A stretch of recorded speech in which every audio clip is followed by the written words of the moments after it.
Kain tayo guys. Ito yung aming lunch, hotspot. Tamang-tama sa taglamig. Tapos, dito na kami sa ice fishing. Pupunta na kami sa baba.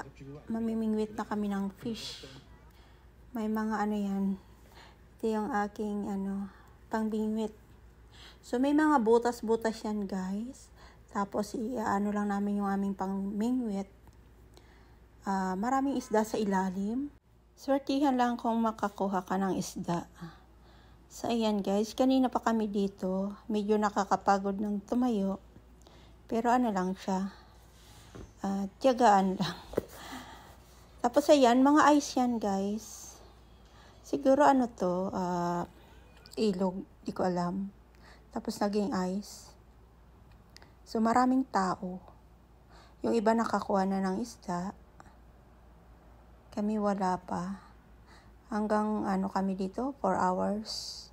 Pero ako, ayaw ko na guys. Yun, nakakuha na ng isda yung aking mister. Ayan yung parang security dito. So, ayan.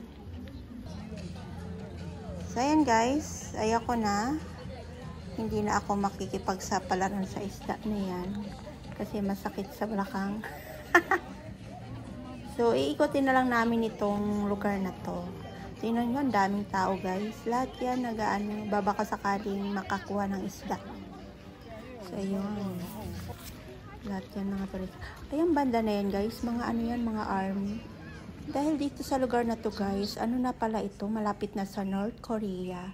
Kaya pala, maraming army dito na nakabantay. Pero itong mga ito, army to, pero naglalaro dito kasi holiday din nila. So, ayan.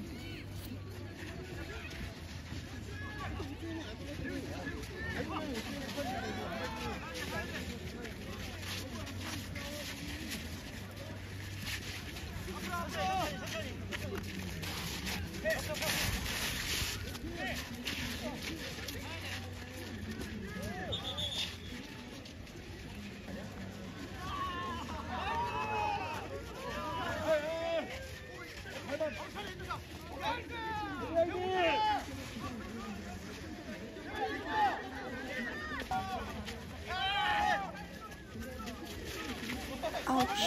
Nakita ko yan guys. Hindi ko na rin pinakita dito sa video ito kasi nakakaawa. Namula yung mukha niya. Akala ko artista siya. Ang daming dito guys, artistahin.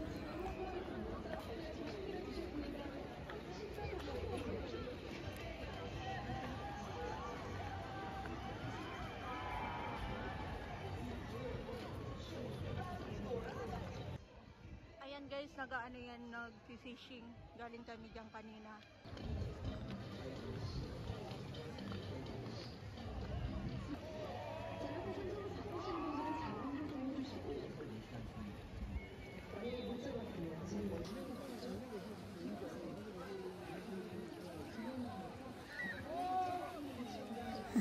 Nakakatuwa silang panoorin guys. Para silang mga bata.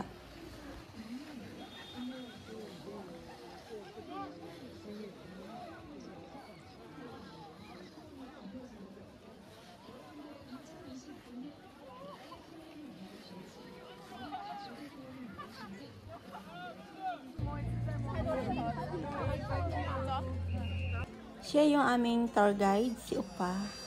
Sabi niya po, na kami? Kakain na kami ng isdang inihaw. So, pagkakain namin ng isdang inihaw, aalis na kami dito. Pupunta naman kami sa ibang place.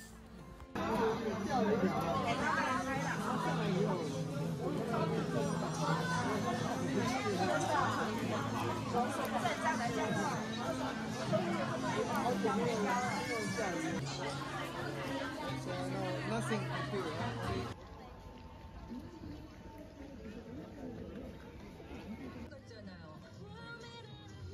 Tapos na kaming kumain, aalis na kami dito.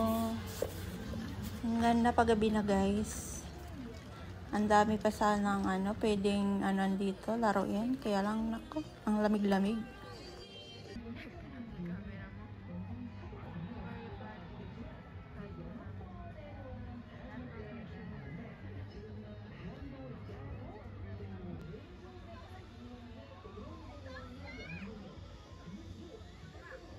推出的植物。诊所350。